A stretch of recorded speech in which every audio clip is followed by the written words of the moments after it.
आज माझ्या प्रेग्नन्सीचे 23 वीक्स झाले. हॅलो गाईज, नमस्ते. आजकाल ना माझ्या झोपेचा दररोज असं तसंच सुरू आहे. डोळे पहा कसे सुजल्यासारखे वाटतात आहे.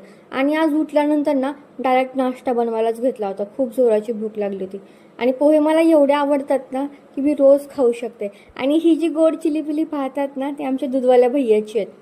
मला दररोज ते काटली देतात आणि दररोज एकाच ठिकाणी जाऊन लपतात. आणि मला माहिती बरं का ते कुठे लपतात, तरी मी त्यांना उगीच शोधते. तेवढेच लेकरं बिचारी खुश होतात. आणि यांच्यासोबतचा ना माझा सकाळचा सगळ्यात मस्त टाइमपास होता हा. आणि लंचला खाल्ला शेवग्याची शेंग आणि चपाती. आणि ऑफिसचं सगळं काम संपवून घरातली कामं केली, दूध गरम केलं आणि वाळू घातलेली कपडे काढली. नंतर पिले नारळ पाणी. रवून येत आहेत ऑफिसमधून नारळ पाणी आणलं होतं.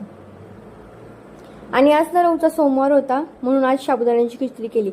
आणि साबुदाण्याची खिचडी मी जेव्हा बनवते तेव्हा मी पण तीच खाते. मला खूप जास्त आवडते साबुदाण्याची खिचडी. आणि मग थोडीशी वॉक करून वाचली मी भगवद्गीता. तर भेटूयात आपण नेक्स्ट ब्लॉगमध्ये.